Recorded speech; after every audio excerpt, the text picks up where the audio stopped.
I just can't thank you guys enough for being here, taking a little bit more time out of your morning to just find out how you can get involved, and hopefully you leave here with some rich wisdom as to what's going on here in the community and how you can and are going to make an impact. So I just want to start out today with giving you guys the opportunity to each just introduce yourself, talk a little bit about your position here within the community and in the fight specifically to breaking the chains. I am Tiffany Apodaca. I am the co-founder and the COO for Breaking the Chains. Tell them a little bit about why you're here.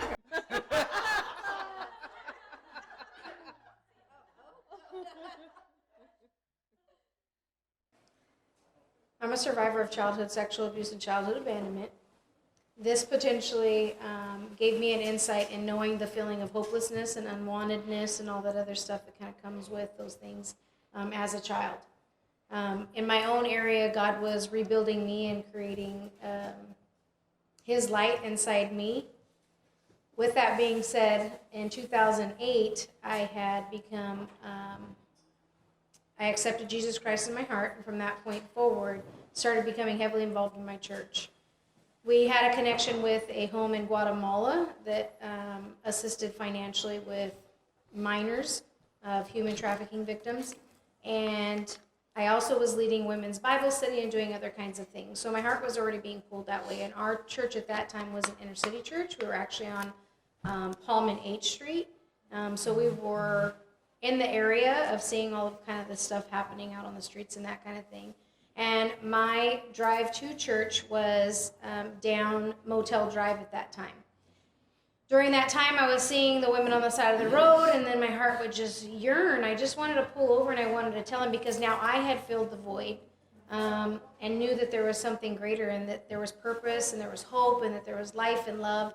And I just wanted to pull over and tell them how much they were loved. I wanted to tell them that they were created for something different. I wanted them to know that this isn't what they were made for, and that there were people out here that cared and loved them. In the process of all of that happening, Deborah actually came to our one of my women's Bible studies, and she started to share that she had some prayer walks that she wanted to do, and that she had breaking the chains in her vision, that she wanted to do these things. And when she left that night, God just started to open up things. Things started being shown to me in Scripture, and that He just told me that I needed to come in alignment with Deborah, and I needed to help her make this happen. And if you don't know, I don't want to go any further than that. Read the book, because it kind of is really a God story all in that as far as that goes. But in 2014, just to kind of show you that it was something that God had laid for us, is in 2014, we applied for our 501c3, and at that time we were thinking, okay, 3 years, we'll get our 501c3, and we'll kind of do this thing. God gave us our 501c3. We filed in June, and He gave it to us in September of 2014. From 2014, and then in November of 2014, we were offered a house. So obviously, God wasn't saying it was 1 to 3 years. He was saying, no, now. And then from that point forward, Deborah and I just kind of, from the moment that we met, we knew this was happening. We just started hitting every avenue, every aspect, every place to get us knowledgeable on the NGO process of human trafficking, right? Because she's the professional as far as coming out of it and what that looked like. But the NGO process and how we could make our imprint and do things different. So with that being said, here we are. 5 years later, almost 6 years later, being able to offer services to over 600 victims, adult and minors, men, women. And so we're here today because of Dave Cowan. And more than anything, just like you've heard from Lisa and you heard Deborah reiterate, well, no, you didn't hear her reiterate. But the most important thing for us is just the education aspect of this, and really getting the community to support as far as prayers and being the hands and feet to help us do what we do. Because now we're at a place where there's so many different levels, and so many people that need somebody to come alongside them and do life with them. We're really reaching out to the community to help us make that a reality. My name is Kurt Chastain. I recently retired from the Fresno Police Department after 32 years of service for the police department. And my role is, back in 2010, we looked at changing our philosophy on the way we handled the sex trade. Prostitution was what it was called, and we've gone to a different terminology. So I was at the right place, the right time, with the right people, and we changed the way we looked at it in the city of Fresno. I've continued to be the president of Breaking the Chains, even in my retirement. I'm the president for the board of directors, and assisting them and assisting Deborah and Tiffany to continue the work that they do in our community. Good morning. My name is Miko Anderson. I'm a senior deputy district attorney for our county, Fresno County. I'm assigned to the human trafficking unit, so I prosecute exclusively human trafficking cases. And my caseload, fortunately and unfortunately, is growing. Fortunately, because we are at a point where we're recognizing more cases and more people are educated and can bring those cases to our office to prosecute. Unfortunately, because the stream and the supply is just so huge that we need to do something to kind of curb what's happening. Before prosecuting human trafficking cases, I was a domestic violence prosecutor, and I worked directly under Lisa during that time. And she's my boss, of course, but also a person I consider a friend, and learned a lot about prosecuting tough cases with difficult evidence and how to take the passion that you have for justice and bring it into the courtroom. Before that, I was doing gang cases for a little bit, and I've been with the DA's office for coming up on 13 years now. Hi, my name's Sean Biggs. I'm a sergeant with the Fresno Police Department. I currently supervise our Vice Intel unit. I picked up where Kurt left off. Our primary job within the department is we focus on human trafficking. That's our mission. That's our priority there. So we do that various ways. We conduct operations, undercover operations, where we go after the traffickers. So basically the enforcement side. But there's a lot of investigative work. Currently, the unit has a total of 6 detectives. There's 4 detectives that are assigned to the task of human trafficking full-time. So we do have our work cut out for us. Just like Miko said, my job is to keep her as busy as possible. And there's definitely no shortage of work in Fresno. So.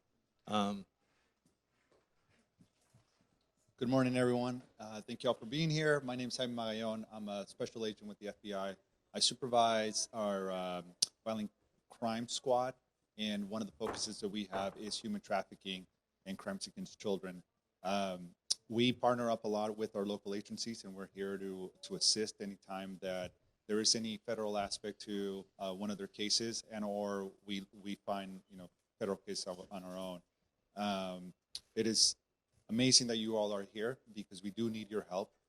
This isn't a problem that is our problem. It's a community's problem, and it takes folks like you, people that are interested, believers in God that are actually going to try to make a difference. And I thank you personally for making the decision to be here today. So thank you.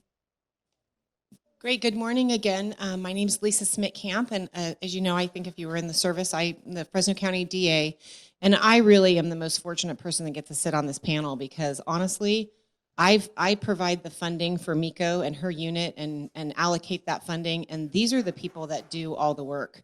Kurt Chastain started in 2010 when I think, if you heard what I said before, the DA's office still was sort of in the dark about what human trafficking was and is. And so I always say the DA's office is the Johnny-come-lately to the party. And oftentimes because I'm the elected, I'm the one that gets to speak. But right here are the heroes of the fight against human trafficking in this community. And it's important really that we have Jaime here also. And I echo what he says. The fact that you're sitting here, 10 days before Christmas when everyone has busy things to do, to learn about this issue is so important. And it's one of the reasons that I love Fresno so much because people really care. And we have a great partnership with the Fresno Police Department as well as our federal partners over at the FBI, as well as the United States Attorney's Office. And we work collaboratively together. We actually have a meeting once a month to decide what's going on with each case and which of the players, which of the suspects and defendants should be prosecuted. Some go to federal court. If it meets those legal requirements, and then Miko takes the prosecutions to the state court. So thank you for being here, and thank you for being interested in this cancer that's affecting our community. As a comprehensive service provider, what we do on a day-to-day basis can seem from the outside like that's something you need to have a bachelor's degree, you need to be a professional, I don't have this experience that they have, and nothing's further from the truth. The hands and feet of what you do at any nonprofit, especially when it's not government funded, it comes from your volunteer force. And for us, the true, and not to be cliche about it, right? The true chain breaking that happens on a spiritual level. There is nothing that is this evil that is occurring on this planet that is happening simply from the natural. I guess as Pastor Andrew would say, right? It's coming from a place that is deeply spiritual and coming from literally from the pits of hell. And so the number one fighters on the front line needs to be the church. This is a spiritual battle. I have the privilege of being able to talk throughout the state and now even throughout the nation. And specifically, my favorite group to speak to is the church. And that's the one thing that I can continue to communicate in everything that you do. Your prayers, having the love of Christ, seeing that this is an issue that goes deeper than any one victim or one individual is going to be the key to really eradicating this issue or making the greatest impact on what we're seeing. I always had the thing in the back of my head when you talk about somebody who's engaged in prostitution. Well, why don't they just leave? And even as a prosecutor, I always wondered, like, why are they in this? You know, their prostitution is a sex act, and you know, most times there's only two people, and they're alone, and then there's an opportunity to leave and go and run, and you know, you might be in a seedy hotel or you might be in a car somewhere, but you can always leave. And I think for me personally, as I've gotten to know Deborah, read her book, and really sort of dug deep into sitting down and talking to victims of this type of crime, finding out how they got in it, why they got in it, and how susceptible every single person and every single youngster in this community is to this crime, has been the most eye-opening thing for me personally, because this is not something that is a volunteer job, and especially with young girls. You know, I have a 15-year-old daughter, as I spoke of before, and with the internet and the phones and the computers, evil comes through those devices every single day, through social media and the opportunity for these people, these predators, gang members, pimps, whatever you want to call them, they come into the homes. And for me personally, I think that is the thing that learning about human trafficking has taught me the most, is that everyone is susceptible, and that you know, girls sign up for a friendship or a date or affection or attention, which we all crave. We all like attention. We all, when I sat down after the talk 5 minutes ago, and Jaime said, "Good job, Lisa," that made me feel great. Jaime's an FBI agent. Like, hello, he does amazing things every single day. He doesn't get, you know, for him to reach over and tell me, like, that's a great job, that makes me feel on top of the world. And I think that's the thing that we don't realize about these young girls and these victims, is everyone wants to be loved, everyone wants to be paid attention to, and that's how most of these girls get involved in this. So just the understanding that this is not a voluntary thing, and it really is a stealing of the innocence of our children, for me, is the most important thing in understanding and working toward and being passionate toward combating human trafficking. Good job, Lisa. So I'll tell you a little bit about a case that I had where we were working with a human trafficking victim who actually wanted help. And so I reached out. At this point, it was another organization to help out the victim. And she went through the program, got out. But one of the things that impacted me the most is that about maybe a year later, I found her back out. And the reason she gave me was I didn't know what to do. I didn't know how to live. And I think that was part of what Lisa talked this morning, is they don't understand a family life after the fact. Yeah, you can remove one of these victims out of that life. They don't necessarily know how to work. They don't know how to pay the bills. They don't know how to be a mom. They don't know how to be a sister or a daughter or whatever that is, because they've never experienced that. A lot of the girls that we run into are runaways from a young age. They've been, some type of trauma has happened in their home, right? And I think as law enforcement, we're getting a little bit better of not just removing a child from that world and putting it back into a home where they're being re-victimized, we're actually asking the right questions, but it's taken many, many years for us to get there. I think we're finally there. Breaking the Chains is a great resource where we can utilize them to kind of teach them what it is that they need to do after they're essentially rescued from the street. There's just so much more work that we can't do as officers, and that's where you all come in. That is where you teach them the values that, if it would be great if one of these girls wants to seek God on their own, right? It's not something you want to push, but if they want to seek it on their own, then show them what Jesus Christ looks like by, you being that person that they want to emulate, by showing them what a godly family looks like, by showing them what sitting down to dinner looks like, and the proper things to do, just showing them what a family looks like because, sorry. Thank you, Lisa. Because they haven't been around that ever really. So just sitting down for dinner with one of these girls will go a long way. Thank you. Well, I've only been doing this now for a little over a year. Like I said, I picked up where Kurt left off. And thankfully he retired because this probably is the best job in the department. So, but that being said, being in law enforcement 24 years, and having several discussions with Kurt prior to coming into the unit, finding out what it was that he did and what they were faced with on a daily basis. Even though I've been in law enforcement 24 years, I was naive to everything I was like everything that was taking place. I was shocked by some of the things I've seen just the first couple months I was actually in the unit.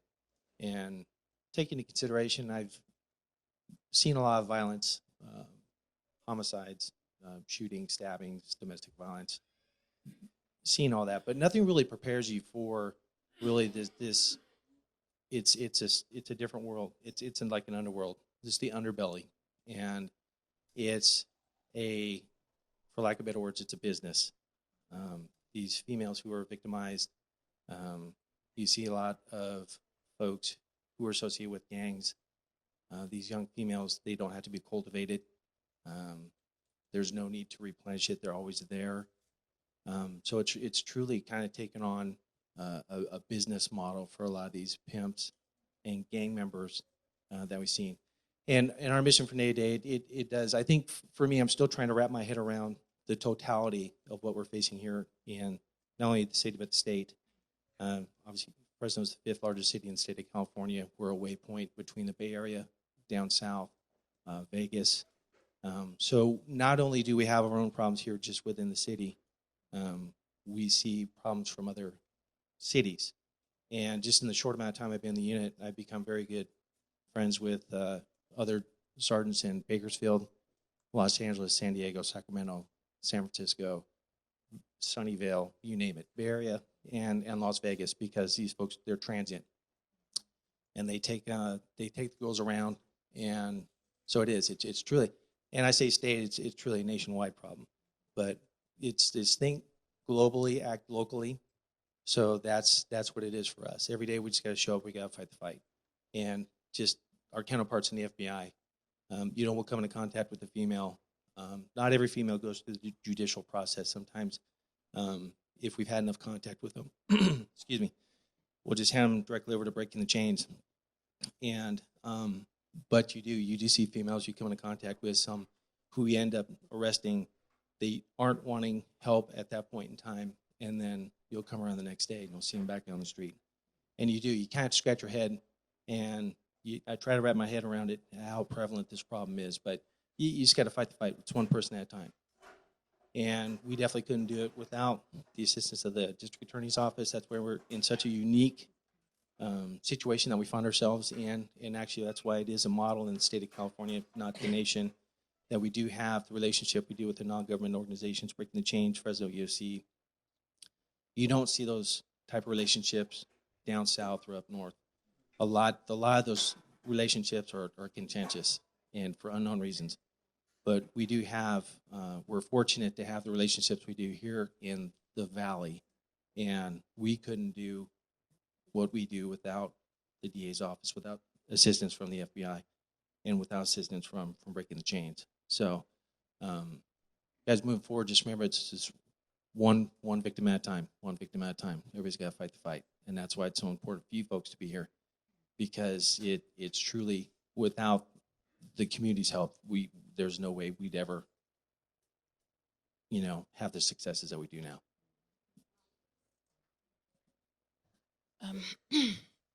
Sorry, when it comes to personal experiences, there's been so many that I've had, dealing with victims in these cases on a day-to-day basis.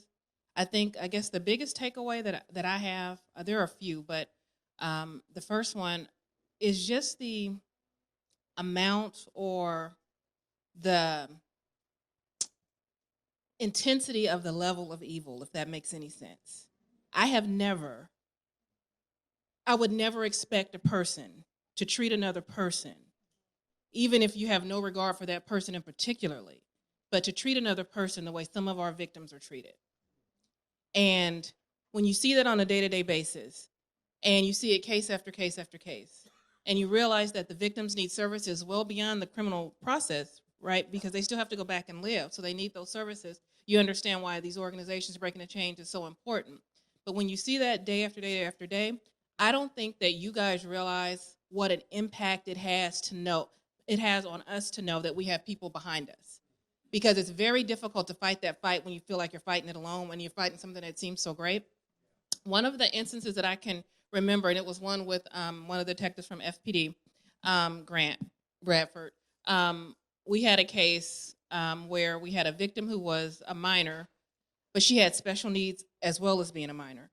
And I called her to testify during a hearing because she was constantly running away, and she happened to be where we knew she was at the time of the hearing. So I wanted to call her to testify so I could get her testimony in at least and preserve it. And she was able, and I had met her before, and she was able to testify and get through the questions that I had for her. It was difficult, but she was able to get through it. When it came to the defense attorney's questions, she wasn't able to get through that. And so she began to have a breakdown right there in front of us. And it was something that, and even Detective Bradford, who has been a detective, and in law enforcement and seen all kind of things, we were both just did not know what to do in the face of it. She began to make noises that I have not heard anybody make. They were guttural. She started pounding on the table, and she said, I don't want to remember. I don't want to remember. So we took a break to see if she could gather herself, and the importance of her finishing that examination was that the answers that I got to my questions would not be allowed if they didn't get the answers to their questions. So we wanted to try to complete it. And she came back on the stand. She kind of gathered herself. She came back on the stand, and the same thing happened, but it was even more intense. And she just began to cry, and she called me Miko, and she's like, Miko, I don't want to remember. I don't want to remember. And I'm like, okay. So we stopped, and we took another break. And when she came out, she was emotional, and she came up to me in the hall, and I was with Detective Bradford, and she had long sleeves on. And she pulled up, and she goes, I don't want to go crazy. I don't want to be crazy, because she had a history of being suicidal. She had a history of being held on psychiatric holds because she would harm herself. So she didn't want to recall these incidents because she knew where it leads her. And so when we were out in the hall, she pulled up her sleeve, and her arm was just covered with where she had did the self-harm and self-mutilation, where she just continued to cut herself and cut herself and cut herself, just covered in scars. But the thing for her, what she was trying to show me is that, and she said, they're finally starting to heal, because she would harm herself so much that her injuries would never heal. And she was proud of the fact that they were finally starting to heal. So with that, we did not call her again as a witness. That was something that we obviously couldn't do because it was just too much, right? So she went and got counseling, but she had such a really difficult life before these incidents, which made her vulnerable for everything that happened to her. We proceeded with the case to trial without her as a victim, and we, pieced and chiseled together evidence. That's why I say, for me, working with Lisa in domestic violence before I got this assignment is what helps me be successful in this assignment, because there's just no deterrent. You just figure out a way to get what you need. So we chiseled together the evidence for what we could have. without her testifying. And we were able to gain a successful conviction through jury trial. And I blame that, one, because we understood what was happening, but then two, the members of our jury are the members of the community. So that education and awareness that had already gone out, the ability to connect with somebody on a human level, despite whatever the circumstances, and see it for what it actually is and not sugarcoat it, see it for what actually it is, was something that benefited us during that trial. So I think that was the biggest personal experience that I've had, because I've never felt like that before. I've never not known what to do and been in the face of that before. And the other odd thing about it was that defendant, his mom, we listen to the calls when they're in custody. We tell them that. But his mom called him, or he called his mom when he was in custody right after that happened. And his mom said, "Praise God, she's not going to be able to testify. God is good." And he said, "I know, Mom, God is good." Listen to that. And it gave me chills. You know what I mean? It's some point in time where you can't understand how people got to where they are. It's just mind-blowing. So that was one of those incidents. The other thing that I just want to share, and I'll wrap it up, was that I just came back from a trip from Nigeria because they wanted training on how we prosecute cases, because Fresno really is a model. And one of the things that we do is try to prosecute cases when we don't necessarily have a victim to bring to court, but we still try to get our evidence there to prove what happened.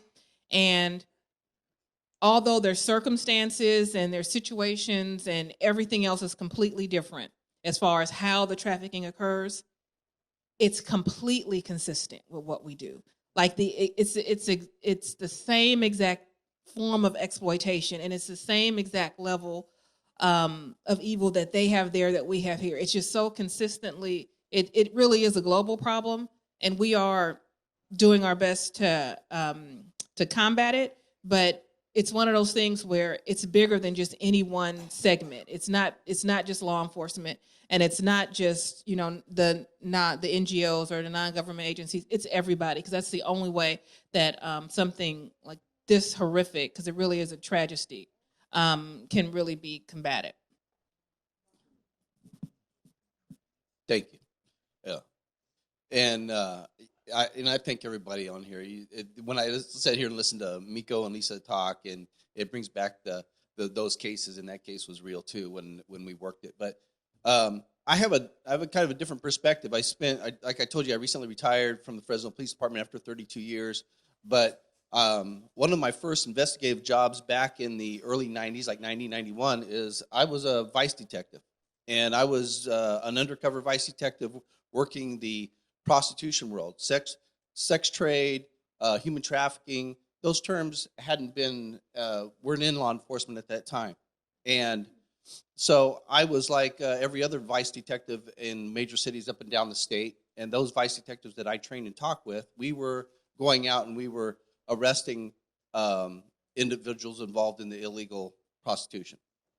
And it was the opinion of investigators and probably prosecutors up and down the states in those 90s that it was considered a low-level crime or even a victimless crime, because it was a field that those women, those young girls could get out at any time they wanted to.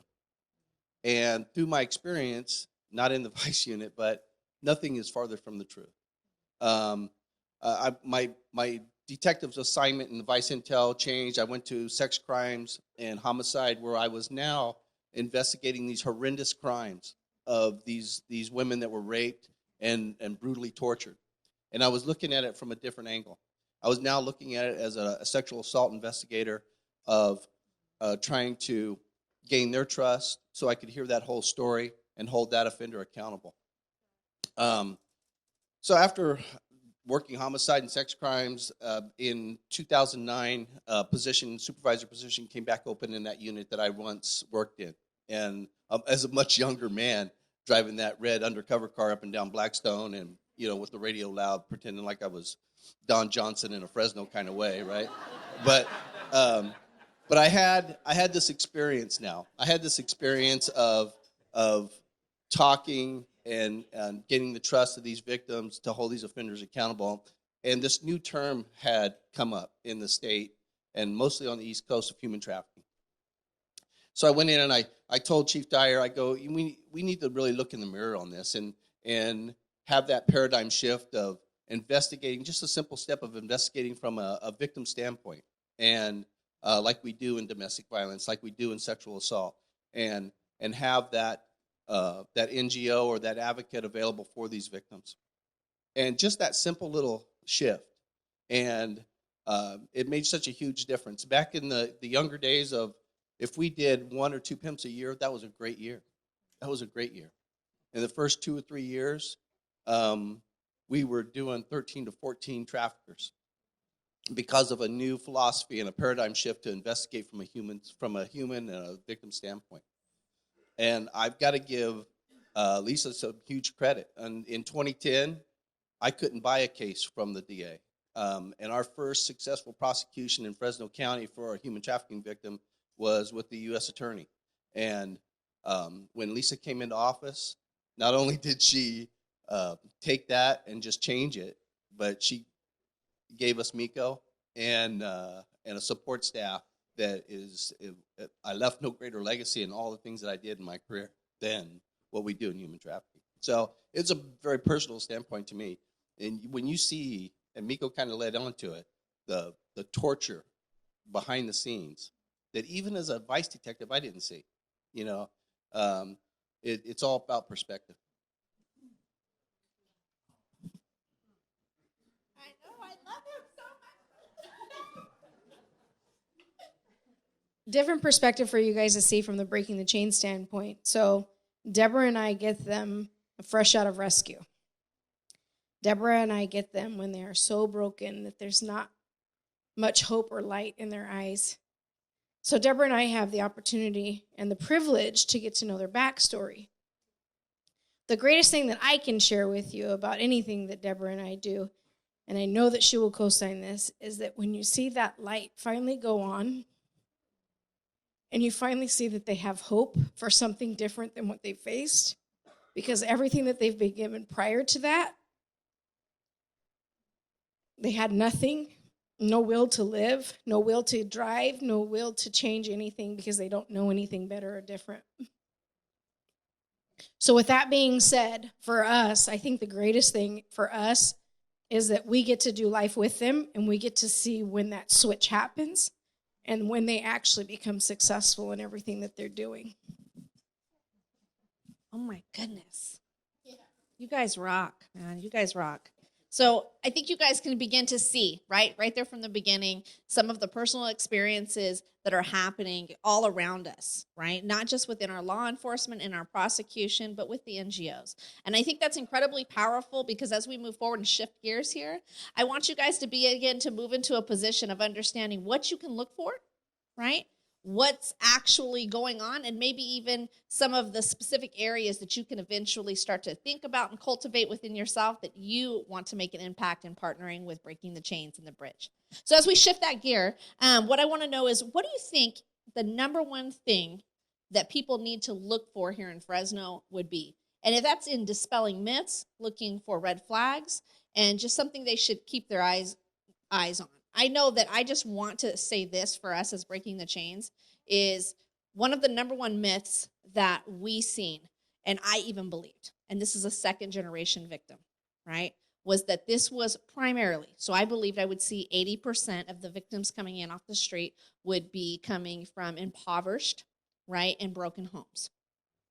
We just did numbers only 3 months ago, so you're getting information we've only recently started to release through a partnership with FPU. And as we were sitting down and we were putting together the cases from day 1 to 3 months ago, 63% of our victims came from affluent and middle-class families. That rocked everything that I thought about human trafficking. I'm thinking, this is all foster care, and we started looking at it, and like she said, we have the privilege of knowing their backstories. The face of human trafficking has changed so greatly in just the last 10 years from even when I was trafficked that it blew me away. So again, as you guys have been prosecuting and working out there, some of the things that they can also look at. And just I'm gonna real quick because they'll have more of what our current picture is, and I'll say this: the picture always changes, right? Everybody is touchable.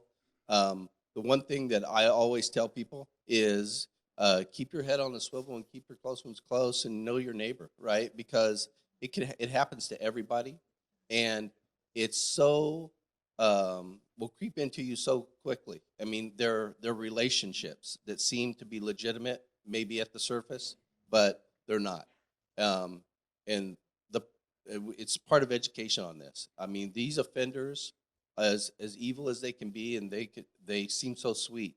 They'll sell you a pair of shoes quickly. I mean, they're bright and they can do that. But anybody can be touched on it. But without a doubt, it's those, and Miko just talked about it on our victim who had the special needs.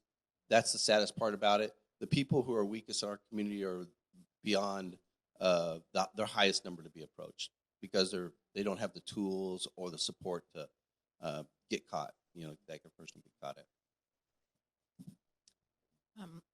I think probably the closest thing that I would say to keep an eye on would be the social media impact is huge, because especially with the younger generation who seems to believe that they know who they are talking to on social media, and with the level of expertise and skilled manipulation that our traffickers have, they can convince one of these potential victims that they are somebody completely different from who they are. And it's so insidious on how it starts. It could be simply, start as simple as liking a photograph and how was your day, and let that victim, vent about anything that happened. And it could be the type of vent that any, teenager might have, during any time period, a complaint about a parent, maybe somebody took their phone, maybe they're on restriction, maybe they got in trouble at school. But whatever that issue is, whatever small that issue is, the trafficker can put his foot in the door and just wait for the next incident or the next sign of any kind of problem at home, and then use that as a way to figure out what method will work in recruiting this particular victim. Because for all of them, it may not be a method of, I promise you love in a home, because that victim may already have that. It may be more, you need independence. I can't wait till I turn 18. Well, why do you have to wait till you turn 18? We can do this, and you can make some money and get your own apartment. You don't have to listen to your father. Is that what he's saying? You're too smart for that. You know what I mean? They're different tactics for different victims. A lot of it plays out on social media. So when we get these cell phone dumps, we get to see how the conversations start and see how they end, but they hone in on the particular vulnerability of a particular victim. A lot of it is documented on social media. So the false idea that that a victim knows who they are speaking with is huge to dispel that.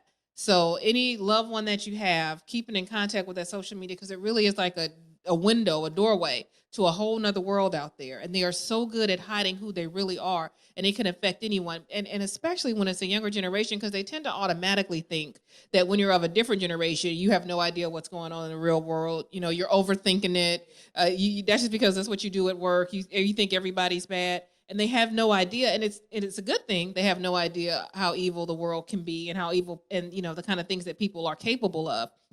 But at the same time, it makes them really innocent, and it can make them targets. So to keep an eye and limits on social media, especially at a really young age, because a lot of people get phones at ages that are too young to have phones. It's just you just shouldn't have it. I don't know. I know it might not be popular, but you just shouldn't have it, or it should be some way that you as the parent can monitor it in a way that they already have that expectation that it's being monitored. And it just has to be, because the dangers are just so huge if you just let it go unmonitored. Yeah, to dovetail, obviously social media is one of the biggest issues or one of the biggest barriers that in the enforcement community, that's one of the things that we have to deal with. I mean, just with the number of people here in this room, if you don't directly know somebody, you probably know somebody who is dealing with this problem. That's one of the things that I find shocking. And it's like the stats came out that 63% folks just like us. I mean, we have families in the community that are dealing with this. One of the things that pops in my head, one of the strange cases fairly early on when I first came in the unit is that there were high school age females that were going to Starbucks to use the Wi-Fi to post social media ads to commit acts of prostitution. And that they were doing this before school, and they would do it after school. Well, it turns out we found out who these individuals were. We, unfortunately, at that time weren't able to make a case. And what I mean by make a case is kind of infiltrate and get in contact with them and actually try and catch them in an act of prostitution. But they were aware that law enforcement was looking at them. They literally stopped using the Wi-Fi at Starbucks. They went across the street to McDonald's, started using the Wi-Fi there. So it's constantly kind of a cat and mouse game.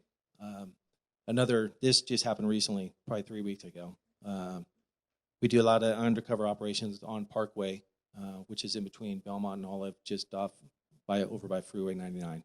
And this is what we call the Blade. This is like the circuit. This is where the girls go to do what they do. So we do a lot of surveillance. We're sitting out there, see this very young looking female, white, blonde hair.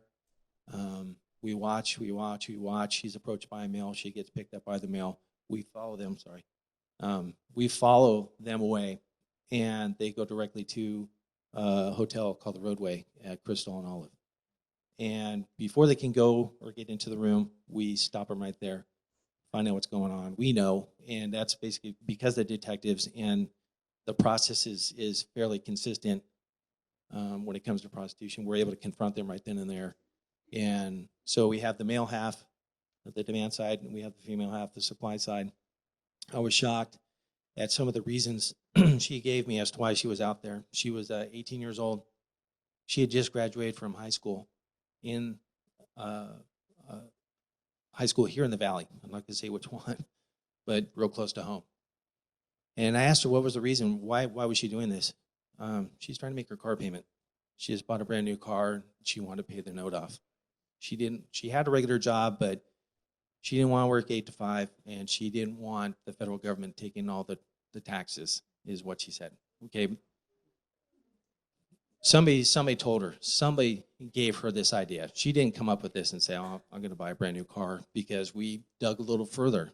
We found out that she didn't buy the car for herself. She bought the car for her pimp.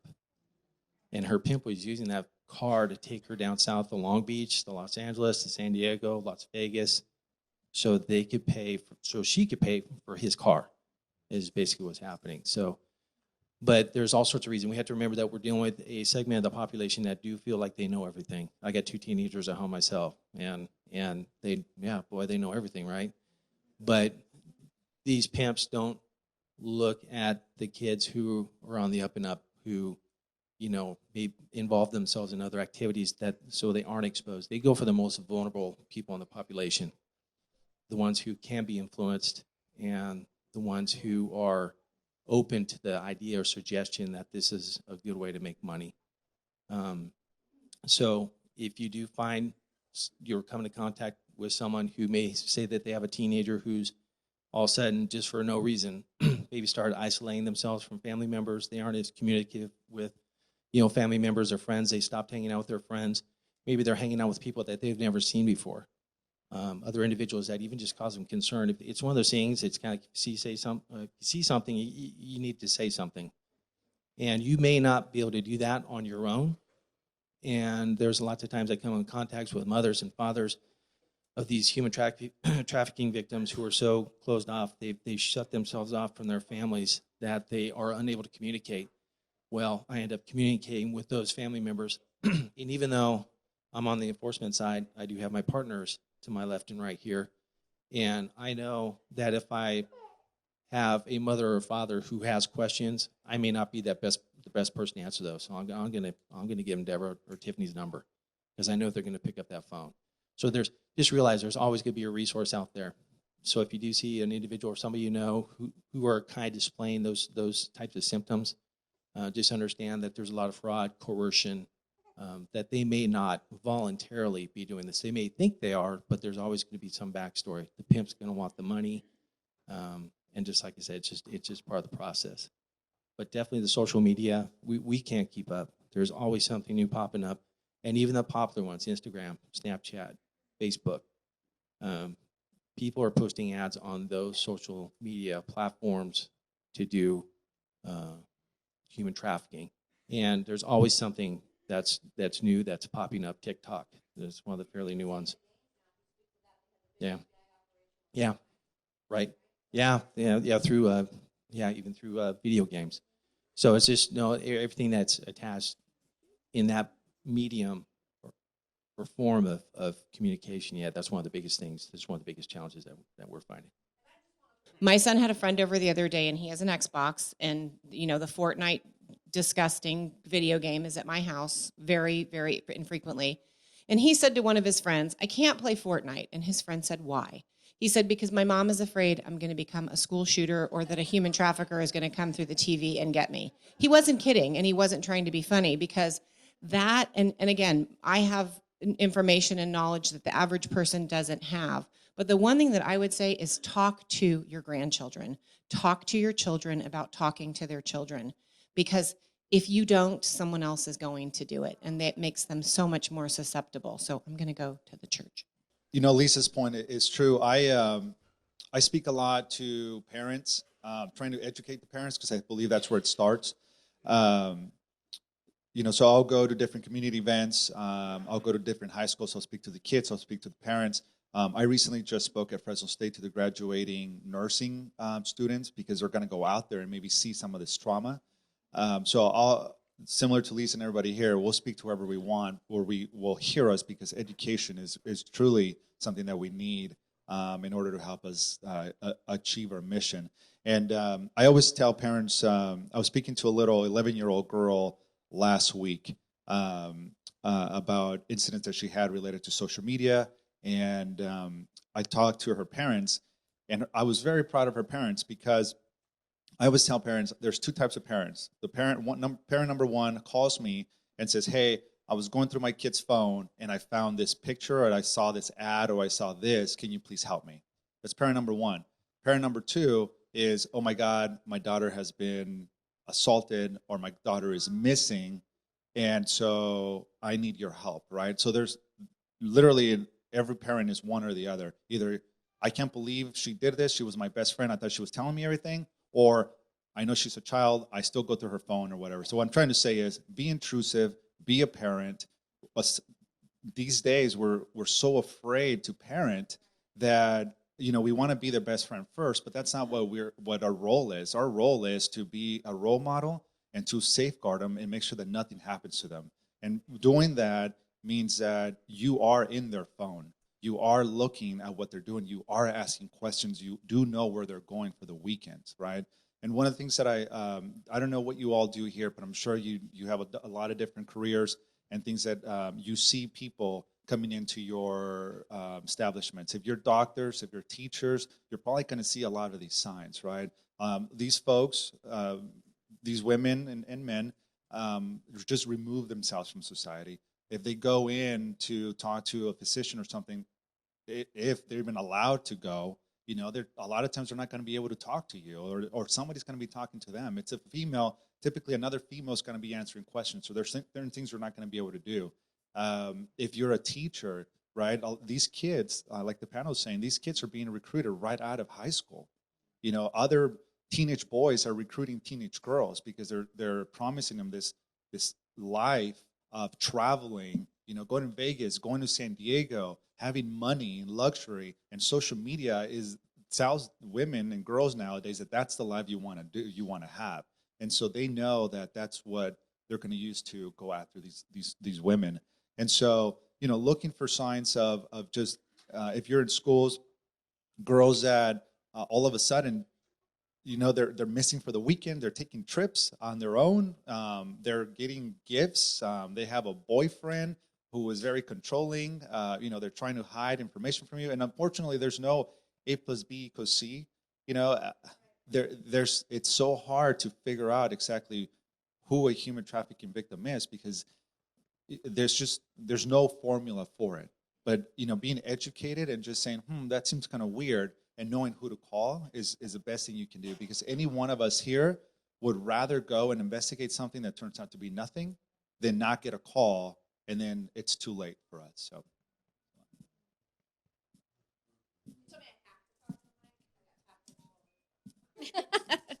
So as we move into this place, I want to just kind of capitalize on some red flags for us, and we'll go into our final question, and then again Q&A. And I you guys have to have some amazing questions by now. So in talking about red flags, I always give the community a tool that you already have. I think that we work best if we already have a tool that we're familiar with.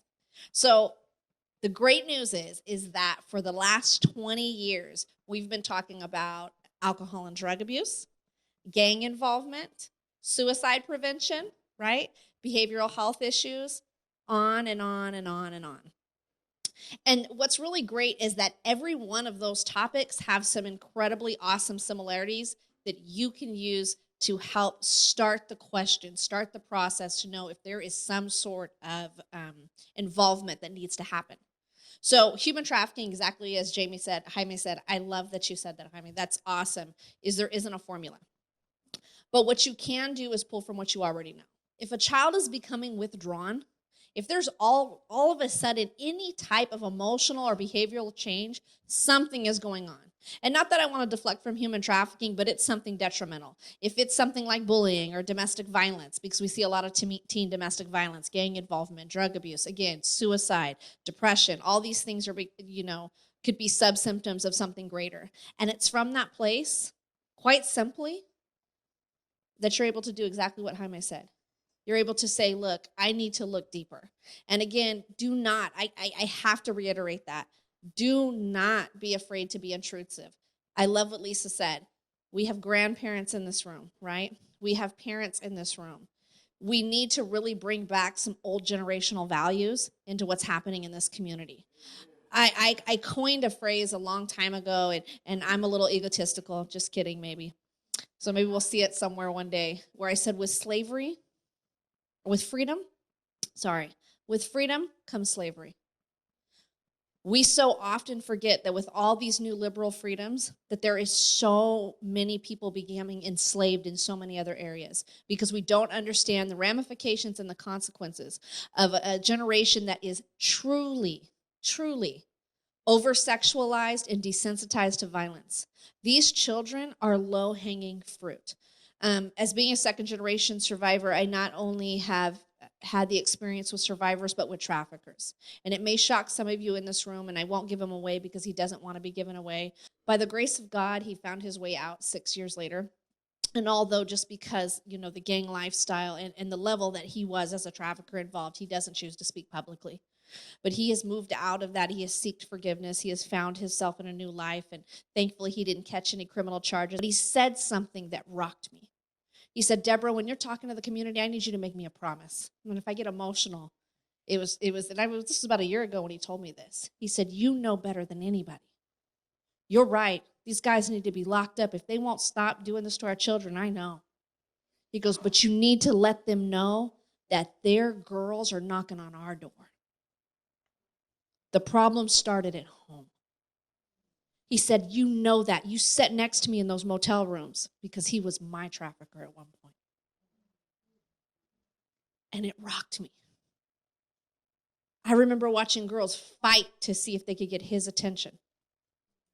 Girls would be messaging him on social media. So thank you guys so much for those red flags and talking about a lot of your personal experiences. But as we shift gears and we talk about how you guys can get involved, I'm going to go ahead and just lead this topic and pass it on, is that the Bridge, as you heard, is not only going to be giving financially, and this is just me, not a shameless plug. I'm not afraid to ask for money. I joke, and Jerry wasn't able to be here, but Jerry Dyer is a strong supporter. He's on our board and a very, very good friend of mine, almost like a father figure. And we have somewhat of a morbid sense of humor, and we do a pledge to stop trafficking every year where we go out and stand on the corner and ask for money on Blackstone, of all places. And we were standing out there, and although it was a joke for me, it really hit home. And he comes up to me, because that's just the kind of guy he is, just like Kurt, who's also just an amazing force in my life of wisdom. And he put his hand on my back, and he said, "Are you okay out here?" And I looked at him, and I smiled, and I laughed. I said, you know what? I used to get money out on this corner for the absolute wrong reasons, and I was forced to. I said, now, for the rest of my life, I will get money for the right reason, for the kingdom. I have no problem asking these cars for money.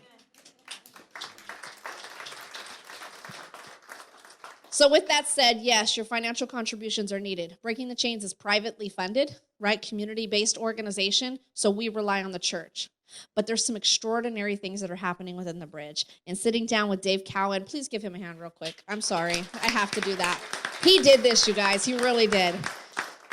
And with Pastor Andrew, there's so many areas in Breaking the Chains. So what we're so excited about is there's lots of churches doing lots of things in the field of human trafficking, and we're completely blessed by that. Lots of people, just like you, who are going to be faithful and write checks, and it needs to happen because that's how we expand. We're regularly at capacity. But here's where the Bridge really shines a torch, is we have an army of hundreds now saying, what can I do? So as we go through this last part of the panel before we go into our questions, we're going to talk about areas that you can not only get involved in Breaking the Chains, but within law enforcement. So we have the Rescue Center. Some of you guys have said, right, I want to be boots on the ground. Some of you guys, and I know some of our younger ones too, who have said, hey, because that's what young people do, like, we want to get out and rescue right beside you. So we're putting together rescue teams of 2 and 3 people who the FBI can hit us up. Sean's team can hit us up at 2 o'clock in the morning. PD Patrol in Northwest Fresno could say, we got an ETA of 15 minutes. We're coming in with a 15-year-old. And I can call you and say, look, I need you to meet me at the Rescue Center. Where, you know what? I'm telling you, my mentor, the woman who changed my life, was a 70-year-old woman. Read my book, Sharon Horde. Still one of the most precious people, and I wouldn't be here today because at my rescue, she was the only person, my family had turned their back on me, that said, I love you, and I'll stand beside you. In that moment, we need that person there. That person that says, I'm going to walk with you through this process. We're looking for people who want to get involved with our children, our CSEC. These are trafficked children who don't need a group home. Group homes don't work. They need a nucleus family. They need someone to just sit and interact with them. We're looking for mentors. I love what Lisa said. That's my favorite part, right? We are looking for people to come and paint, teach them to cook, sew. Just come sit across from them and tell them, you're important to me. You know, people always tell me I haven't had the same experiences as the girls, and I don't think there's anything I could do. And if you read my book, again, more shameless plug, it's out there. Please go get it if you haven't. And I'm not telling you that because I want my book sold. I'm telling you that because to hear her story, because I see the generation that's in the room. Her story is throughout the pages of that book. She even has a chapter all her own. Is one of the number one things she said is, I have nothing in common with Deborah. I was raised in a Christian home. I had a great mom and dad. I'm 70 years old. Like, I have nothing in common with Deborah. And this was the argument she had with God. And I tell her every day, you made the biggest impact in my life, not because you experienced what I did, but because you didn't. Because the biggest lie the devil told me was that I don't belong. I don't belong in your world. I belong in this world. And what she did was she, all by herself, with the love of Christ, grabbed me and said, no, you belong right here with me. And so in that place of polar opposites, redemption was found. So as we talk about what they need and what they want you to look for, I'd like you guys, before we go into Q&A, to just cultivate that, think about areas that from is what you've already been expounding upon, of looking for things and asking the right questions and education, or maybe even how they can volunteer with us and other nonprofits or get the word out. So, and for this question, anybody who wants to jump in can feel free to jump in and let us know. And just a perspective of where we came, we kind of talked about the transformation that we did in the city of Fresno starting in 2010. And Deborah wasn't on the picture then, right? She was still dealing with that. And as I spoke with groups, and Fresno is an amazing place because the church community was the first one that really kind of got on board and was interested in that. And I spoke at a lot of, in 2011, 2012, I was speaking at a lot of churches around town, because they wanted to hear about human trafficking and how to do that. We got trained, we got dubbed as the Fresno model. And Senator Feinstein came over and played a visit with us, and she dubbed it the Fresno model, right? And we really didn't know what the Fresno model was because we take it for granted that we are, even though a large city, the fifth largest city, we're still a small community mindset. And so as I talked around, people would come up and they would ask, what's the solution? What do you need? What do you need from the public to end this horrific crime? And at the time, I've always told them we need a walk-in, walk-out center. We need somebody that can describe what Deborah does today. And shortly thereafter, Deborah came into the scene, and I gave, and there's a lot of people that came up and they said they would do that, right? They were all hat and no cattle. But I encouraged them, I encouraged them to do that, but they really weren't. Deborah did something that I'd never seen in my life as a Fresnan, right? So she came in, her and Tiffany came in and said that we're going to do that. And she knew exactly what they needed and exactly what we saw too. And she built that safe home. She put that bed home. And it all happened not with any governmental grants. And my issues with grants, and I've dealt with that through the years, is they all have a target audience, right? Or a target client that they want to see you impact. Well, that's not who human trafficking victims are. It can happen to anybody at any time, at any day of the week. And where I turned and I came on Deborah's side after her and Tiffany did what they said they were going to do, is what makes it such a success is that nobody gets turned away. Nobody. And it doesn't have that target client that they want to affect, like most grants do. So I'm a big supporter. That's why I let her talk me into continuing my retirement, but really it's a process of giving back. And that's my plug for her. And the other issue is that what she provides is that real hard target to get against to that girl that and you got to know every time you come across one, and you may come across one you're going to have that conversation with. The first 3 talks you're going to have are all going to be lies. And this is where your stamina is going to have to say that I know I'm going to be lied to, right? Because that's a defense that's been beat into them. And there's a price to pay for them to tell you the truth. And you got to accept that.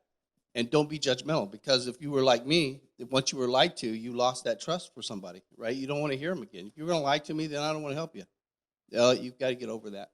It's their defense. They're doing that. So she knows that. And those victims, the recidivism, we're starting to see changing now. The recidivism of going back into the trade. We might have somebody we'll discover, provide services to, but traditionally, right after that, they got hooked up and they're back out on the street. This is how we're changing it through the wraparound care that Breaking the Chains is able to provide. And they've been able, and I've dealt with every organization in the city and in the county, and what I've seen come out of this is something I hadn't seen before.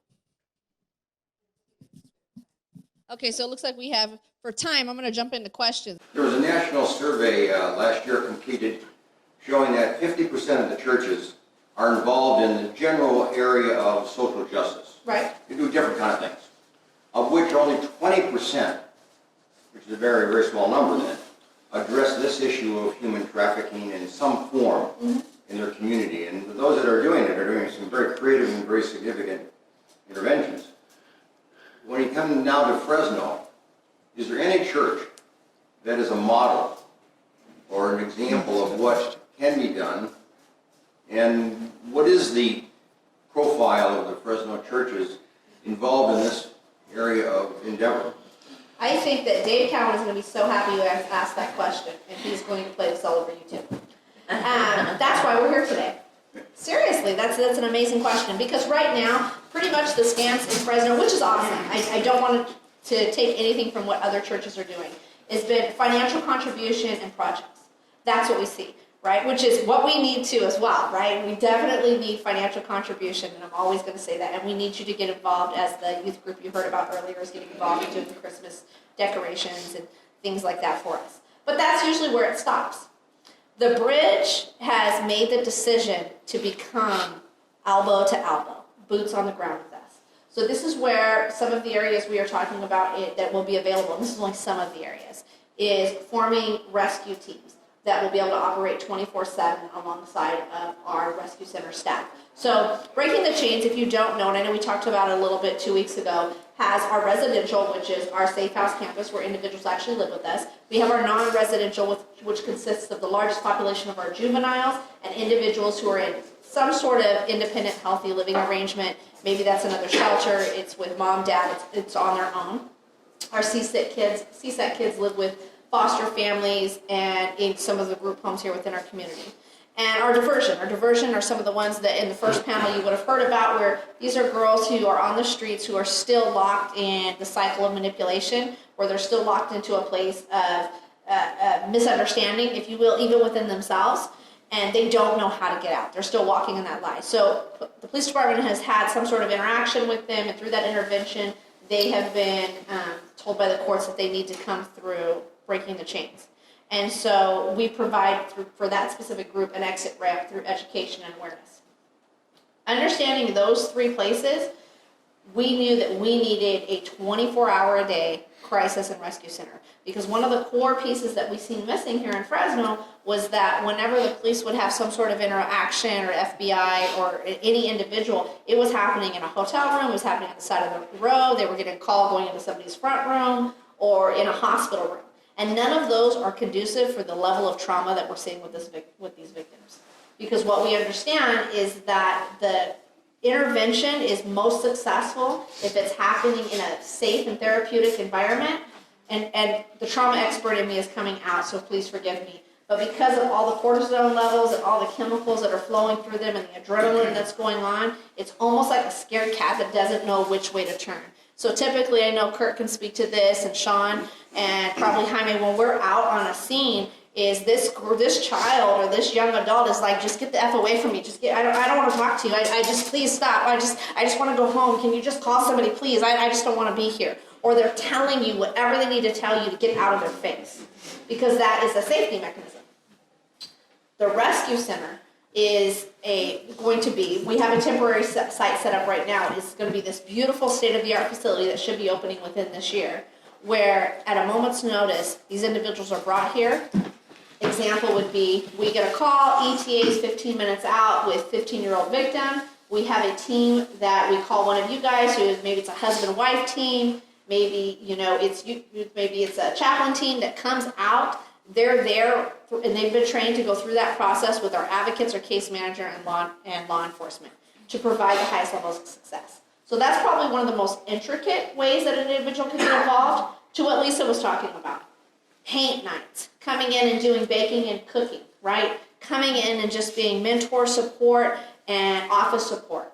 Maybe you can give financially, right? So saying, I'm going to sponsor X amount of girls, or a girl, or a child, right? Or I'm going to sponsor this program or this section of breaking the chains in what you're doing. To being able to kind of go out of the box and work with Dave Cowan and us in doing community outreach projects like we want to do with CityServe and going out into the community. We want to set up other groups because there are areas that are so heavily impacted by human trafficking that these business owners and the residents of those areas are pulling their hair out. Right? We have just as many people as you that are calling out to the police department, to the city, saying, hey, it's breaking our heart because we have 15-year-olds in our hotels or standing out in front of our business. What can we do? So it's going in and partnering with them to help them provide more education and awareness to maybe beautify those communities. I also want to see, which is what Tiff spoke, I would love to have people who say, you know what, Deborah, I'm going to spend the next 6 months and I'm going to go to trainings with you and I'm going to learn everything that I can about human trafficking.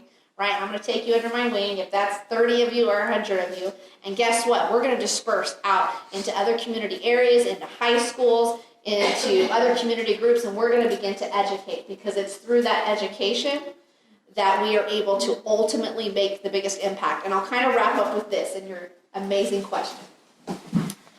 We know that although the generations at say 25 and above are the generations that are bringing awareness, it is the 25 and below that are going to put a stop to this.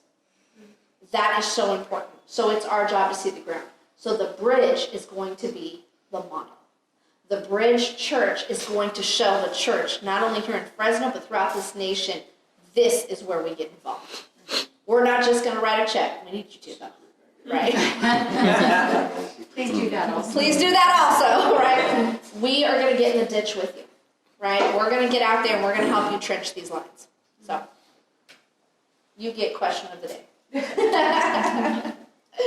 Any other questions? I do. As an educator and a teacher, you'd like to see parents monitoring their kids' phones and knowing what's going on, and probably 75% of the time you don't. Right. Have you guys looked into like any education within the schooling system or anything like that to help educate kids?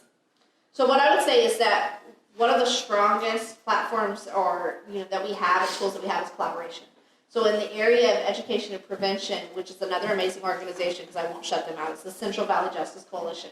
The Central Valley Justice Coalition is a faith-based coalition that works on education and prevention, and they have an amazing training that we specifically refer parents to that's called Teens and Technology. And that Teens and Technology class is awesome. It's going to talk about the inner workings in the back end, all those different social media sites, how video games and all those different things are playing into trafficking, and giving all the key pointers. So yes, and we would love to see the bridge even expand further. I wish I could tell you, and I probably shoot myself in the foot, some people would think, but I don't, right? Because God says, I own the cattle on 1,000 hillside, is bringing them in to help us with some of the education components and talking about those. Because again, putting that team together and then taking that information out is really how we're going to combat this. Can I add to that? Yeah, I shared this at the last panel of just when we talk to parents as law enforcement, and I broke it down to two parents. The best friend parent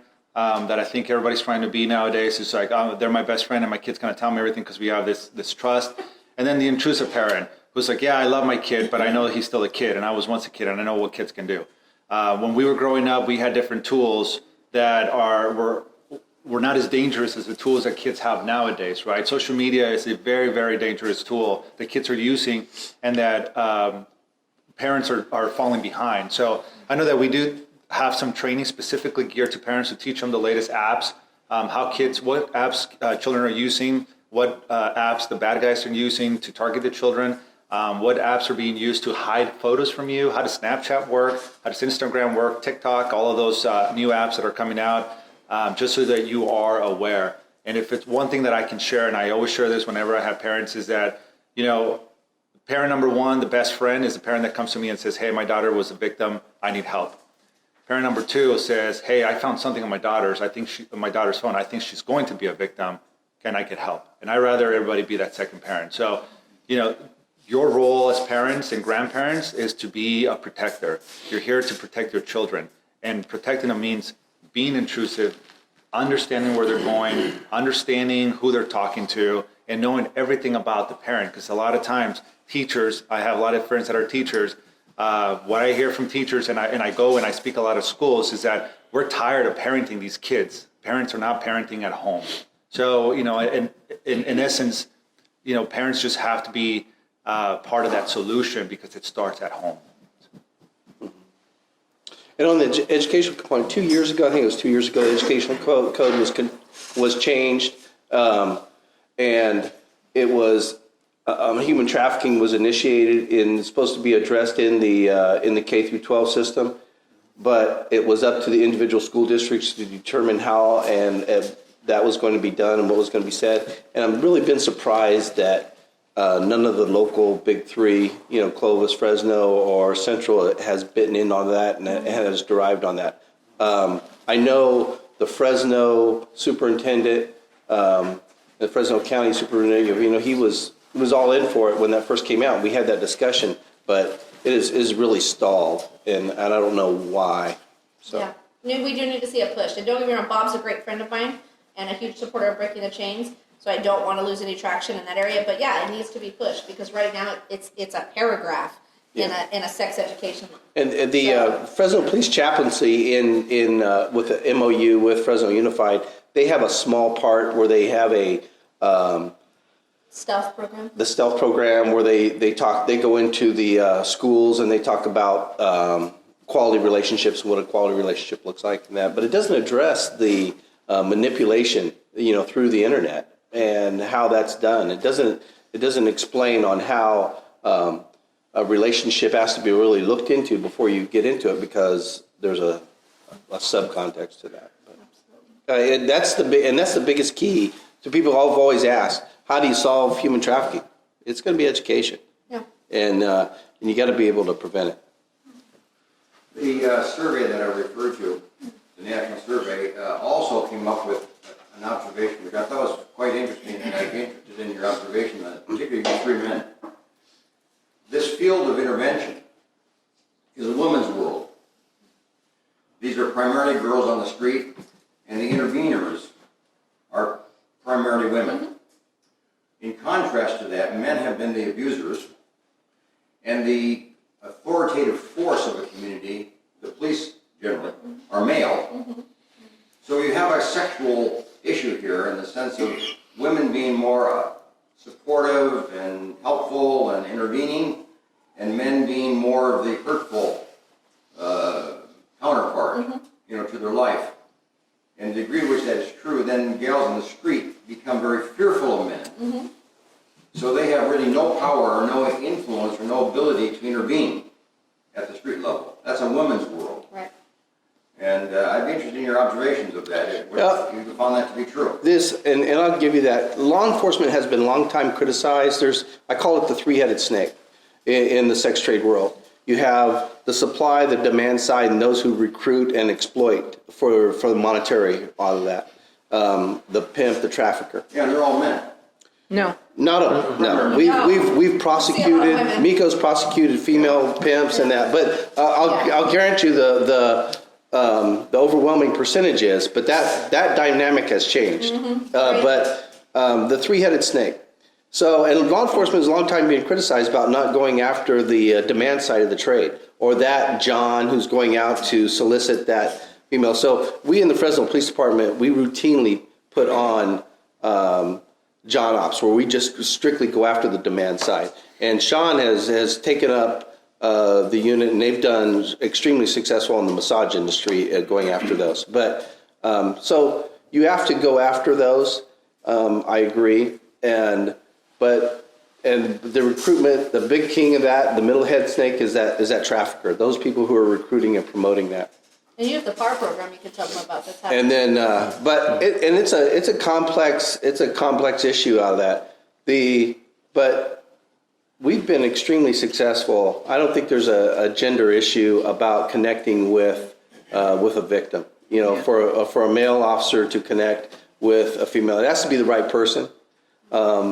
And you have to get those. Everybody brings something to the table, but the investigators that you put on that, they have to have the ability to communicate and be able to build the trust. No victim is ever going to tell you anything unless they can trust you. And that's not going to happen in a motel room on the first 5 minutes of your day. That's where it takes a wraparound services. It takes a program. It takes a city to do it. And what that looks like is you identify the victim out of it. You get a advocate to come out to assist with you, let them know that they're in a safe place. They have to feel that they're safe before they're ever going to tell you anything. And the first 2 stories you're going to get are going to be total lie. And that education changes. I think one I could say as a victim is, and this is not popular amongst my survivor national leader community, but it's where I have a voice, right? I wasn't called to be popular. I was called to tell the truth. Is I stand on 2 sides with the bikers. And I've shared this with both Sean and especially with Kirk. He's heard me say it. And I'll dumb it down a little bit. And I'd like for you to speak to the PAR program. My feelings as a victim is this. Any John who is caught in a John out and goes through the PAR program and finds revelation and comes out and says, never again, I high-five him and I need to put him on a stage. And they are out there, right? Plenty of them are going, oh my goodness, I had no idea.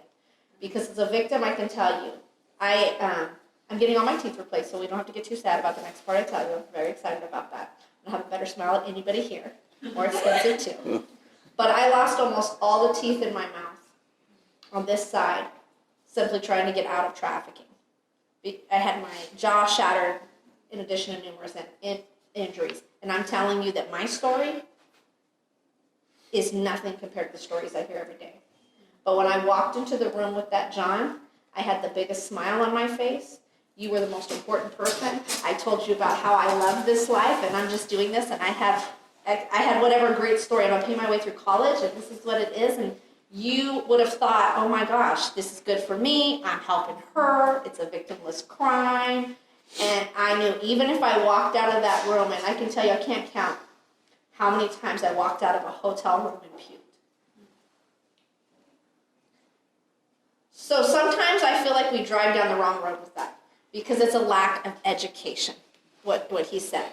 And so now, on the flip side of that, where I go on the other end is if they go through all this and they find all this out, and we partner with Sean to do the PAR program, and you catch them again in that, and then of course, which you guys will hear more about, is the other partnership that one of the many things we're doing is looking at talking about doing some services with men here within your church to go out and do some ministry where we're talking about pornography, we're talking about the buyers and the sellers, and we're talking about reaching out to those guys who need that help. So, good. It's motivating. And just kind of start with being male dominated, and I have 6 detectives, 4 assigned full time, nothing but human trafficking and dealing with the sex trade, and a third of my unit, which is 6, so I got two female detectives working in the unit dealing with the human trafficking. And one of the things I told the last group prior to coming in the unit, knowing that Kurt was going to retire, this is kind of coveted position within the department, I hit him up. We had several discussions about what the unit did, what type of operations, investigations, so on and so forth prior to. So I felt like I had a really good handle on what was going on within the sex trade and human trafficking going into the unit. I couldn't have been more wrong. I was, even though I'd spent 23 years in law enforcement, I was naive as to actually what was taking place in regards to human trafficking. So it's always going to be a learning experience. It's huge. But one of the things that I found is when we started coming into contact with victims on the street and seeing that, unfortunately, in law enforcement, sometimes we do have to go through the law enforcement aspect. Sometimes we do have to read them the Miranda rights. We do have to ask them questions. And sometimes for a very small portion of it, from just any frame of reference, sometimes they're treated as a suspect because we are dealing with a crime. But I was completely taken aback at the way they just downshifted, and all of a sudden they became victim advocates and trying to get these female victims into the program or just to talk to anybody. I was really kind of blown away by the way our folks in the police department are treating the victims now, yes, as opposed to 20 years ago. So that's completely awesome. But the good part about the relationships that we have with the NGOs and the other organizations is that they may not want to talk to a male detective. Sometimes, because these females have experienced this more than once, they don't want to talk to the female detectives. they don't want to talk to any They cops. want to talk to any cops. They So get that's conditioned not to, just like the public. Quick phone call, and we have Scary. Breaking the Chain showing up, and the demeanor completely changes, and we slowly fade back into the background, and they take over for us, which is the beautiful part about this relationship. Lee Brand just passed this past year the Fresno Mayor Human Trafficking Initiative in the city of Fresno, and it's really just kind of a replication. It's just kind of expanding on what was already being done. It's just bringing a voice to the movement and to what we're trying to accomplish out there. One of the primary focuses of this, there's a focus on hitting the demand side as opposed to the supply side. The demand side, in my view, the short time I've been involved in human trafficking is where the problem lies. The victims are obviously, that's going to be there. The recruitment, the victimization is always going to be there. That's one part of it. But the demand is so overwhelming in Fresno. It is utterly ridiculous. And we arrest people from all walks of life. We've arrested teachers. We've arrested clergy. We've arrested doctors, police officers, professionals. This is not a cheap activity that we're dealing with. In the massage parlor, on average, somebody will go in there and they'll spend anywhere from $100 to $160 to have sex with a masseuse. It's the same thing on the street. It'll range from anywhere starting $40 to $60 all the way up to $120. So this is not something that these people, they have jobs. They're people, but most of the jobs that we come into contact with, they have families, they have children, they have grandchildren. They range anywhere in age from, I think the youngest I've seen is 17, 16, all the way up into their 80s. So it's mind-boggling as to what, sometimes we deal with on that. Getting into the PAR program, there's always a first offender type program, and this is where the education aspect comes into it. PAR program, prostitution abatement, rehabilitation. Talking with Miko and Fresno County Superior Court, the first offender program they had a contract, it was kind of side, and these individuals that were being arrested for soliciting prostitution were being treated the same way as somebody who was arrested for robbery, auto theft, somewhere along those lines. There wasn't a program that was curtailed to the needs of the offender. So getting together with Debbie, Breaking the Change is now our service provider for Fresno Police Department's PAR program. So if we arrest a John out on the street, is there a first offense? They don't have a extensive criminal history. It's almost like going to driver's training when you get a ticket. You can elect to go to ticket and they'll be taken off your records along the same lines. But when they go in the program, obviously you have the survivor side, you have the education side. We have professors that come in who will speak on pornography and sex addiction. Then we have the prevention side. We also have the law enforcement side. Miko will come in often and speak, and then you get the detective's perspective.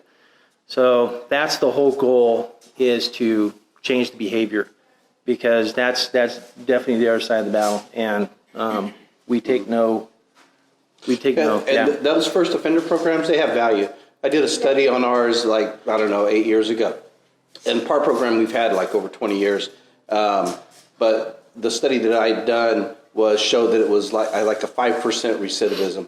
So that's huge. If you can give the education of that individual, that offender, saying, she really didn't like you. And and you get the health professional to come in and say the tragic STD issues out of that, and the health issues that are rampant in there, and that it's eye opening. It's like breaking a horse. If you look at trafficking, they use actually a lot of cattle and equine terms, which is no coincidence. And so some of the things that I will tell Johns is that, if you've ever seen what a horse goes through in a breaking process so that pretty horse can walk and turn and bow when it's supposed to, it would probably make your stomach turn, right? And what a child or a young adult or that girl who walked in that room, it's 100 times worse. I mean, girls, I've literally seen a girl get horsewhipped. I mean, what I've seen and what I've experienced, most people don't even see in their worst nightmares. Oh. So, I want to know what, so that's for the John. That's for the John. But what about the trafficker? The man that's been abusing the girl? That he's going to go the average sentencing. I'll let Miko display that. Miko. I mean, she'll tell you what she's doing. That they're horrible. Yeah, the trafficker, there have been changes in the law, so the amount of time they face in prison has gotten a lot more. So the exposure has increased. We've had cases where I think the biggest sentence we've gotten in our Fresno state court is 42 years to life. So the trafficker faces a huge amount of exposure. It increases if the victim is a minor. And one thing I wanted to add about the PARS program or any of those John diversion programs, that doesn't apply if the victim is a minor. That's a whole different crime. Right. So they don't get that diversion. That's a whole different crime. They're getting some separate jail time. But the trafficker's exposure is a lot, which is why they can work so hard to try to intimidate and control their victim, because if they do get caught, they face a lot of time. And that one thing also that I wanted to address too is that we are seeing a trend where the trafficker is not male, not only male. We are seeing a trend where it's moving toward female. And the recruitment tactic with that type of trafficker is different than the recruitment tactic with a male trafficker. Generally, with the female trafficker, it is more of a big sister type of recruitment, more of a glamorous lifestyle type of recruitment, more as a kind of perverted sense of feminism type of recruitment, that we're going to do this without the help of any male, because the victim still has all those same vulnerabilities that she had with the male trafficker, but they just put a different spin on it and try to make it seem like this time it'll be less violent because it's female. Right. We'll go here, we'll do this for this X amount of money, and you'll, whatever, if it's just because you want to get an apartment and a car, then that's what it'll be, and that'll just be a different tactic. But the trend that I've seen lately and that I'm getting more cases of is female traffickers. But the difference that I don't see, so the female trafficker is different, just by gender, but the effect on the victim is still the same. Some of the victims that I've had from female traffickers have suffered as a consequence to that trafficking more so than some of the male ones. They both suffer greatly, but some of my victims, and I'm thinking of some in particular, have suffered to where they are suicidal, or they have the long-standing drug issues, or they have all different type of other results, consequences from that trafficking. So just because the tactic might be different, the impact on that victim is still be the same. It's still a devastating tragedy type of an impact. It's still the kind that just completely can just cause an individual to collapse under everything that they have suffered through. So one of the difficulties that I have and have in some cases that are coming up is, and that's why education is so important, because it's a matter of exploitation, and that has to be communicated. So the more that as community, the more you can share with other members of your community. Because when I get my jurors, I get them from you guys. So the people who are making the ultimate decision will be you. So the more, the higher the level of education is, the higher our probability is of holding the traffickers accountable. And it's not something that is easily explained within the really compacted time that I have in front of a jury. But we'll explain it. But it's better if there's a working base knowledge before they even walk into that jury room, because it's such a complex issue that you want people to get a deeper understanding and really understand how significant everything is. And I know I have time for one last question before we wrap this up. So, Got it. I was curious, Jaime, you mentioned in the last panel that it's unusual that you're here and part of this panel and working here with our local folks. How did that happen? Well, I don't know. It's not unusual. We actually, maybe I explained it wrong, but we work together often. When Fresno PD has an operation, especially with the massage parlors, we are always there assisting. So the federal government, we take in kind of a back seat. Fresno is really leading all of the human trafficking efforts in our county. They're out there on the streets. They're doing God's work better than we are. And we come in whenever it is that they need additional assistance or federal funds, or there's pimps that are in another state or another country or something like that. So because we have offices all over the world, it's a lot easier for us to go and help them out with those efforts. But we are very much part of the community. I myself am a graduate from Kerman High School. So, I'm a local boy. I went to Cal Poly, and now I'm here in the Valley, and I care about it tremendously. And, my squad is here to help out however we can. So, and I have to say that Breaking the Chains, just to clarify that too, we're a national organization and not just a local organization. So a lot of other organizations you'll see are more, they're just Fresno focused. We're national. So Breaking the Chains, more of our court clients are federal.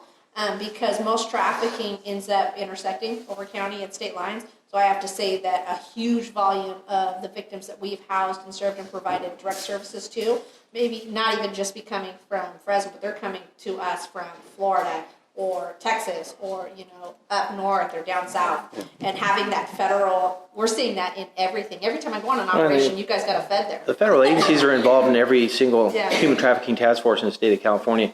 I think what we're alluding to, I think it's just the relationships that have been built amongst the different organizations.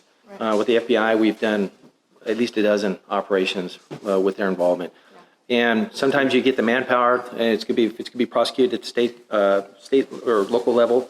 Mm-hmm. We're able to get in the ground floor with Miko. She lets us know what she needs to make the case as strong as possible. If we need help with sometimes it's financial. They get us hotel rooms. They have the monitoring surveillance equipment that we don't have. So it's really a partnership. They'll show up. They're able to record, videotape, audio tape the conversations that we have during some of these things. We're working with the HSI on another massage parlor ring where they have resources where they can dig into things when it comes to immigration, naturalization. They have access more along the lines of the white-collar banks, financial documents. That's their expertise. We could give them that information, and they'll do the things that we can't just because we don't have access to databases or that federal reach. We just don't have. So that's why it's so essential, because even though it's maybe considered a local crime, the massage parlors right now, we have 174 massage parlors in the city of Fresno. Wow. That's why there's a need for the Mandarin speaking assistance, because when we go into a massage parlor, they're here from China. They're not local girls. They're here from China, and We have it's 6 a Mandarin huge clients business. just right now that we have to use a translator for. Yeah. So there's just things beyond our reach, but that's why it's so important essentially they started, that we continue, because we are kind of the envy of the state. We have the relationships between agencies that nobody has else in the state. I speak to counterparts all the time, just ask, how do we do it? It's like, we just do it. Right. We don't, it's not forced, it's not. Victims first. You know, Yeah, you just gotta have that mindset.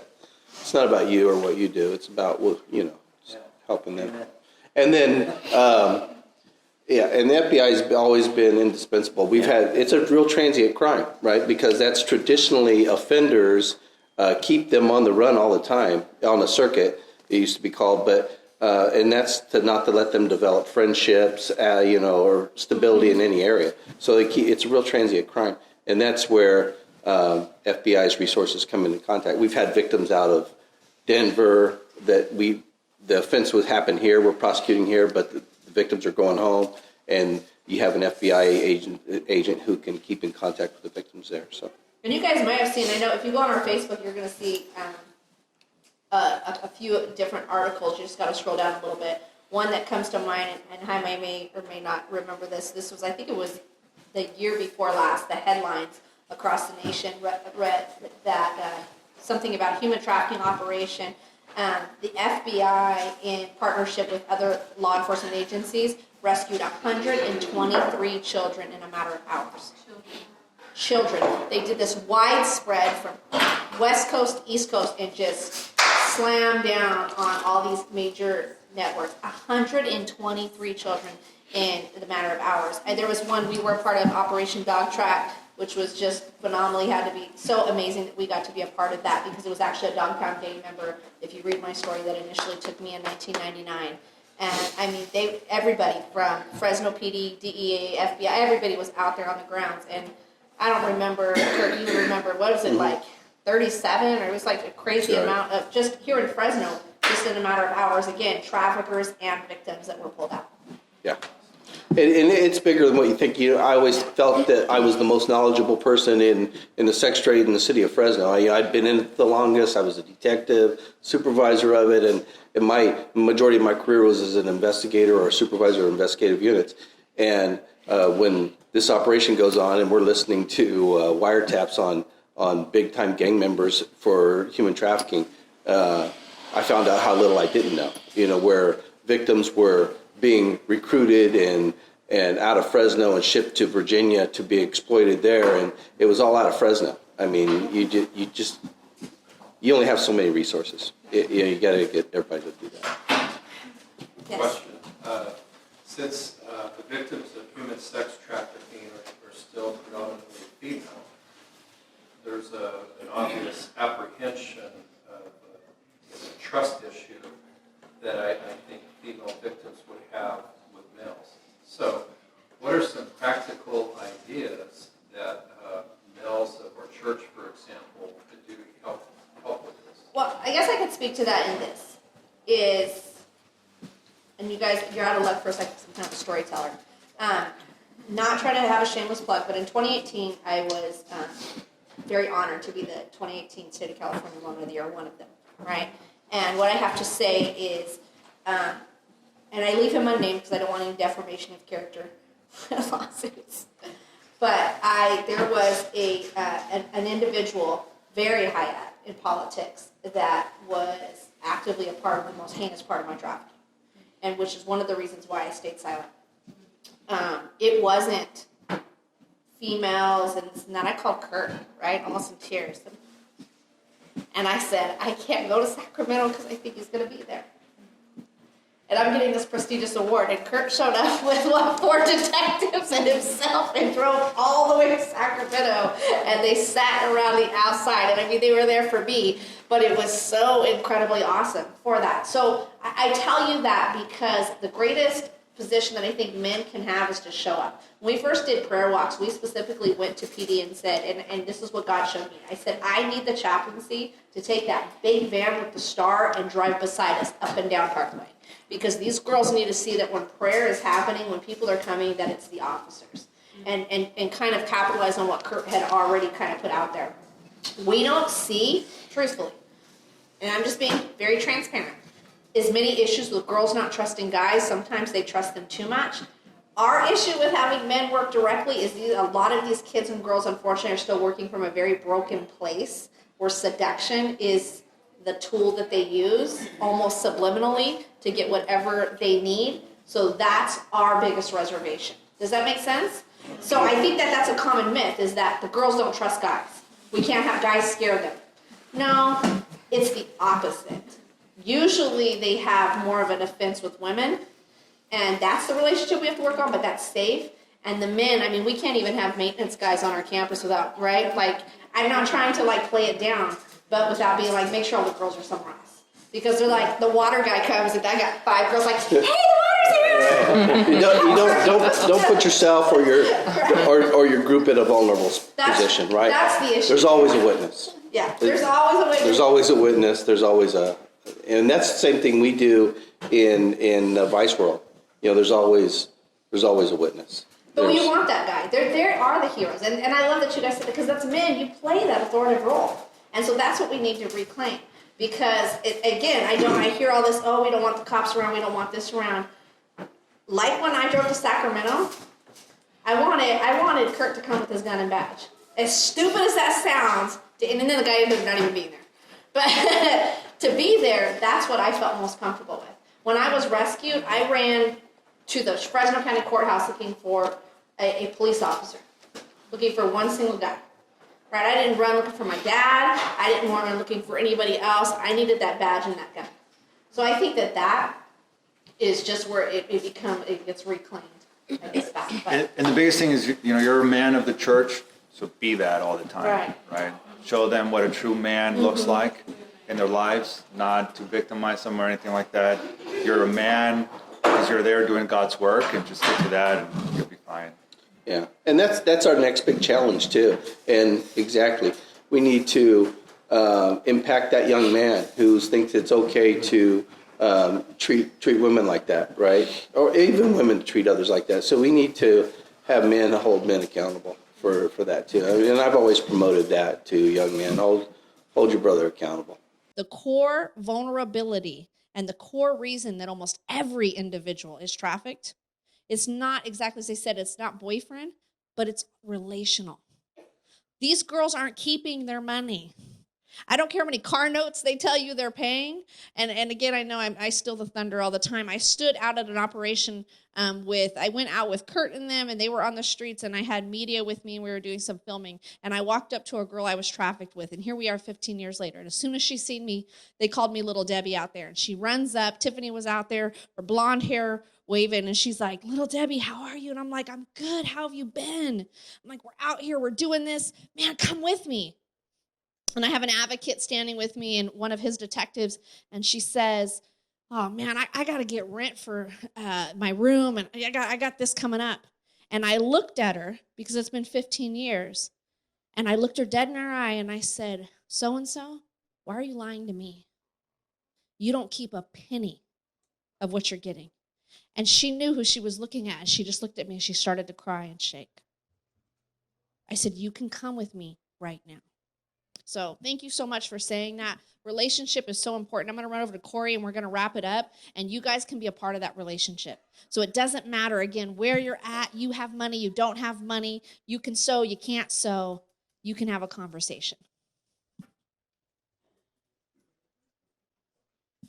Thank you. I just wondered, what does the face of trafficking look like when you're in your community? Because I'm looking for a girl in a short skirt, but I don't think that's what the girls are looking like now. Do they have backpacks? Are they dressed like schoolgirls? What do they look like? So, and I know you guys can speak to this, but they're every one of us, and I don't know if we need to elaborate any further for time, but it's any person. We've seen trafficking in every area. Street trafficking is something that is actually going away, right? And they look just as normal as me and you. But if you guys want to speak to what you've seen.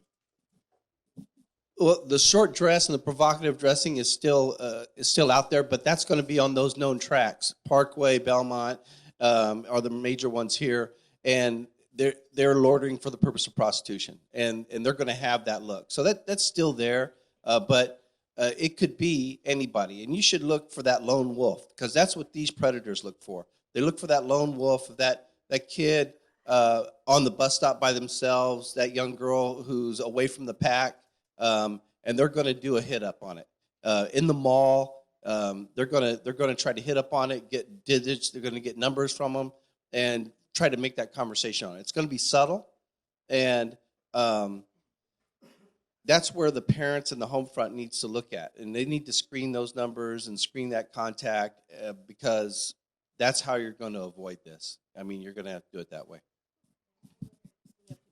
So, yeah, exactly what they said. I would have stood behind you in a Save Mart, and you would have never known.